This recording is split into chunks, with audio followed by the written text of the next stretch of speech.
जोहार साथियों, मैं मुकेश विरवा। इस खबर को आप देख रहे होंगे जो कह रहा है कि एक गैर आदिवासी पिता और एक आदिवासी माता के बेटे को अनुसूचित जनजाति का लाभ मिलेगा। हिमाचल प्रदेश के रामपुर बुशहर क्षेत्र की इस घटना में गैर आदिवासी के बेटे को भी अनुसूचित जनजाति का लाभ देने की बात कहती है। न्यायालय ने इस पर कहा कि भारत के संविधान में, जैसा कि संविधान का अनुच्छेद 366 का 25 के अनुसार, अनुसूचित जनजाति की ऐसी कोई विशिष्ट परिभाषा नहीं है कि जनजातीय महिलाओं के बच्चे को जनजातीय नहीं माना जा सकता।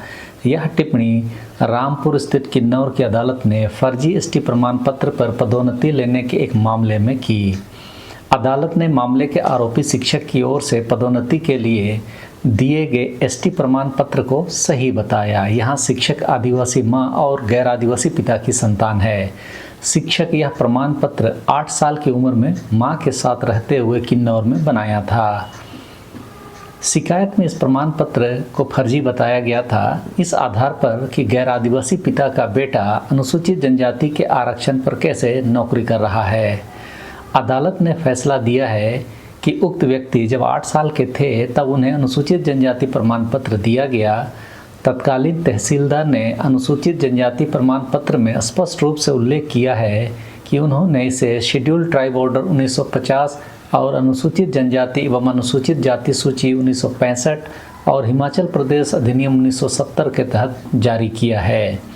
भारत के संविधान के अनुच्छेद 366-25 के तहत अनुसूचित जनजाति की परिभाषा के अनुसार ऐसी कोई विशिष्ट परिभाषा नहीं है कि जनजातीय महिलाओं के बच्चे को जनजातीय नहीं माना जा सकता। अभियोजन पक्ष ने ऐसा कोई ठोस और विश्वसनीय साक्ष्य प्रस्तुत नहीं किया। अदालत ने रमेश भाई दभाई नाइक बनाम गुजरात राज्य एवं अन्य शीर्षक से मामले के तथ्यों पर विचार करते हुए यह टिप्पणी की कि आदिवासी और गैर आदिवासी के बीच हुए विवाह और पैदा हुआ बच्चा यह साक्ष्य प्रस्तुत करने के लिए स्वतंत्र है कि उसका पालन पोषण उसकी मां ने किया था, जो अनुसूचित जाति या अनुसूचित जनजाति से संबंधित थी।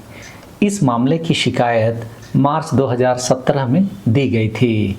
रामपुर उपमंडल में सेवाएं दे रहे शिक्षक पर आरोप लगाया गया कि उन्होंने 2008 को किन्नौर से महत्वपूर्ण तथ्यों को छिपाकर जनजाति प्रमाण पत्र प्राप्त किया था। आरोपी के पिता शिमला जिले के स्थायी निवासी हैं। पिता ने किन्नौर के जनजातीय महिला के साथ विवाह किया। कानून के अनुसार जब तक जनजातीय पत्नी और गैर जनजातीय पति के बीच विवाह होता है तो पैदा हुआ बच्चा अपने पिता की जाति और स्थिति का पालन करता है। आरोपी के सेवा रिकॉर्ड में भी अस्थायी पता शिमला जिले का है। शिक्षक ने शुरुआत में सामान्य श्रेणी के उम्मीदवार के रूप में जूनियर बेसिक टीचर की नौकरी प्राप्त की, लेकिन जेबीटी से पीजीटी तक पदोन्नति के लिए फर्जी जनजाति प्रमाण पत्र का इस्तेमाल किया और आर्थिक लाभ प्राप्त किया। शिकायत के बाद एंटी करप्शन ब्यूरो शिमला की ओर से की गई प्रारंभिक जांच में आरोपी का अनुसूचित जनजाति प्रमाण पत्र गलत तरीके से तैयार करना पाया गया। शिक्षक ने कहा कि उसकी मां का जन्म अनुसूचित जनजाति में हुआ था, उसका जन्म भी किन्नौर में ही हुआ। प्रमाण पत्र 1981 को जारी किया गया था। उन्होंने यह प्रमाण पत्र हल्का पटवारी और प्रधान की रिपोर्ट के आधार पर जारी किया। ये सब आप लोग ध्यान से सुनते जाइए और देखते जाइए कि ऐसा मामला कैसे सामने आ रहा है, जिसे झारखंड जैसे राज्य में शुद्ध रूप से हम गैर आदिवासी मानते हैं, वैसे लोगों को यदि आदिवासी का दर्जा देकर नौकरी में आरक्षण दिया जा रहा है तो यह बहुत ही अलार्मिंग स्थिति है। तो यह जो जगह है रामपुर बुशहर शिमला जिला और हिमाचल प्रदेश में आता है। अनुच्छेद 244(2) यानी 5वीं अनुसूची के तहत यहाँ भूमि हस्तांतरण पर पूर्ण प्रतिबंध है और संपत्ति का उत्तराधिकार स्थानीय रीति रिवाजों पर निर्भर करता है। हम सभी जानते हैं कि पारंपरिक जनजातीय रिवाजों में महिलाओं को पैतृक संपत्ति में हिस्सा नहीं मिलता। संपत्ति मुख्य रूप से बेटों को दी जाती है। इसी पर हालिया दिनों में सुप्रीम कोर्ट में यह फैसला आया कि महिलाओं को भी पैतृक संपत्ति में समानता का अधिकार के तहत पूर्ण अधिकार दिया जाना चाहिए।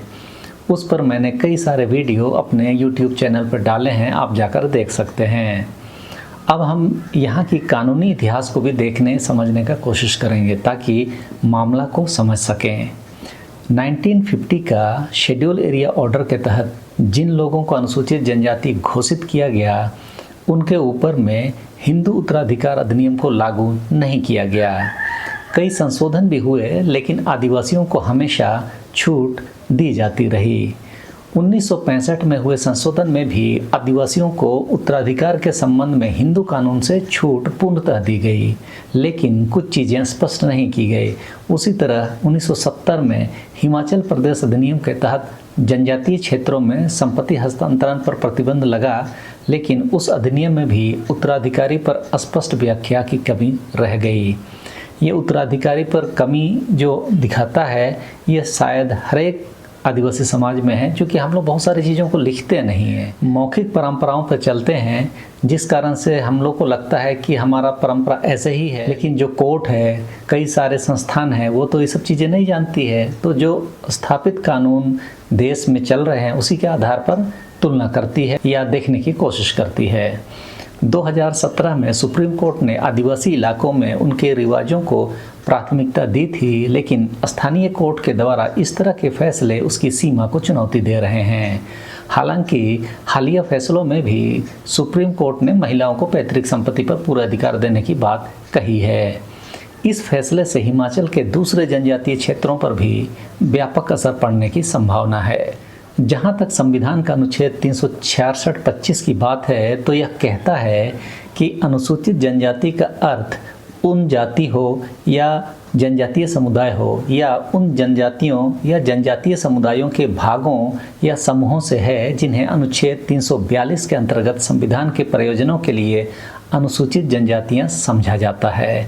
यानी यह अनुच्छेद अनुसूचित जनजाति शब्द को स्पष्ट करता है, जो संविधान के कई स्थानों पर प्रयुक्त होता है, जैसे अनुच्छेद 243, 244 आदि। यह सुनिश्चित करता है कि केवल वे जनजातियां या समुदाय जिन्हें आधिकारिक रूप से अनुच्छेद 342 के तहत सूचीबद्ध किया गया है, वे ही विशेष संरक्षण, आरक्षण और अन्य लाभ प्राप्त कर सकें।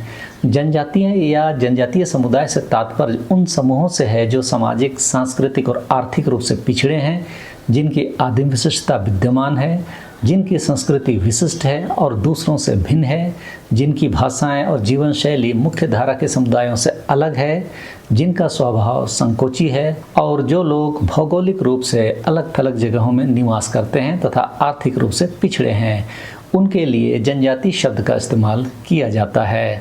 यह शब्द संवैधानिक है, आदिवासी शब्द संवैधानिक नहीं है। यह हमारे भारत के संविधान के हिसाब से अनुच्छेद 342(1) के तहत राष्ट्रपति सार्वजनिक अधिसूचना द्वारा किसी राज्य या केंद्र शासित प्रदेश के लिए अनुसूचित जनजातियों की सूची जारी कर सकते हैं। तो अनुच्छेद 342(2) के तहत संसद कानून बनाकर इस सूची में संशोधन कर सकती है, लेकिन राष्ट्रपति की अधिसूचना के बाद कोई भी न्यायालय तक इसमें हस्तक्षेप नहीं कर सकता। अनुच्छेद 366(25) अनुच्छेद 342 को ही पूरक बनाता है, अर्थात सूची में शामिल होने पर ही कोई समुदाय अनुसूचित जनजाति माना जाएगा। यह प्रक्रिया सुनिश्चित करती है कि परिभाषा राजनीतिक और प्रशासनिक रूप से नियंत्रित रहे, न कि न्यायिक व्याख्या पर निर्भर रहे। तो ये एक बात हो गई कानूनी।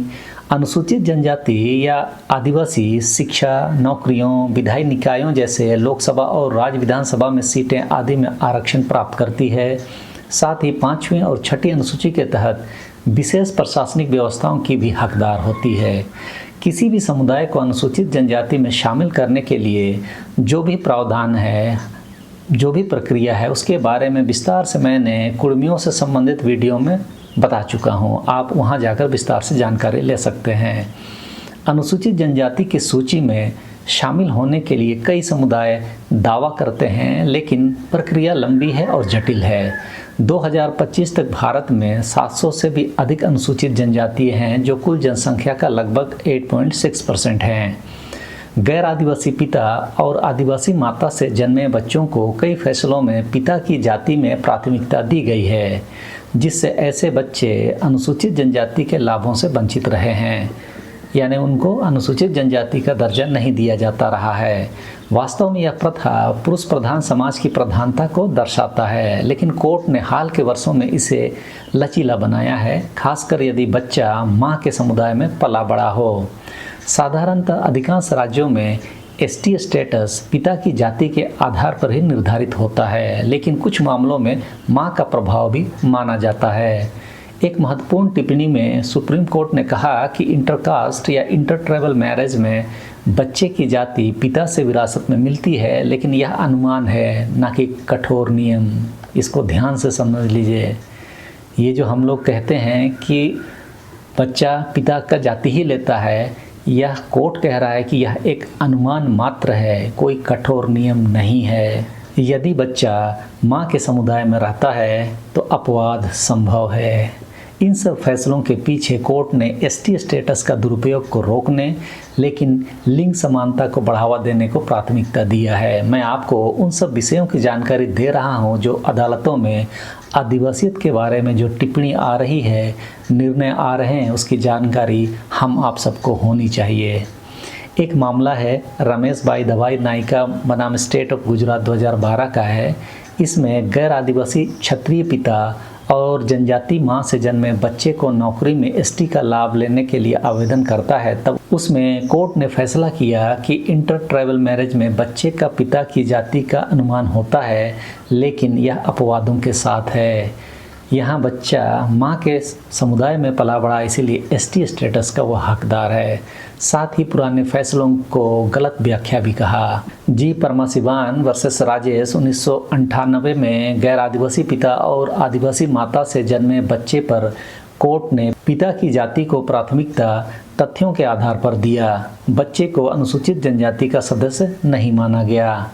वालसम्मा पॉल बनाम कोची यूनिवर्सिटी 1996 में एससी एसटी का लाभ लेने के लिए मैरिज के बाद स्टेटस बदला गया। उस पर न्यायालय ने कहा कि एसटी का लाभ केवल जन्मजात सदस्यों को मिलेगा, मैरिज से नहीं। इन सब मामलों और न्यायालय की टिप्पणी और आदेशों से आदिवासियों को सजग रहने की बहुत ज़्यादा ज़रूरत है।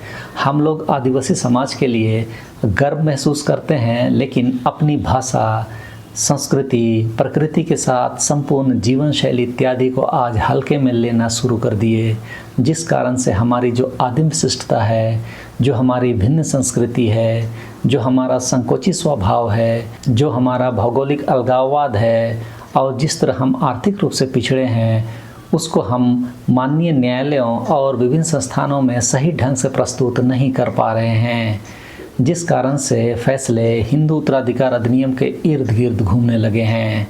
समय रहते अपने विशेष संस्कृति के प्रति यदि हम जागरूक नहीं हुए तो आने वाले समय में गैर आदिवासियों से शादी करके आदिवासियों के अधिकारों को इसी तरह से नेस्तनाबूद किया जाता रहेगा। इस विषय पर आप क्या राय रखते हैं, कमेंट बॉक्स में ज़रूर बताएं। यदि आपने चैनल को सब्सक्राइब नहीं किया है तो ज़रूर करें। इस वीडियो में इस समय के लिए इतना ही। सबों को धन्यवाद। जोहार।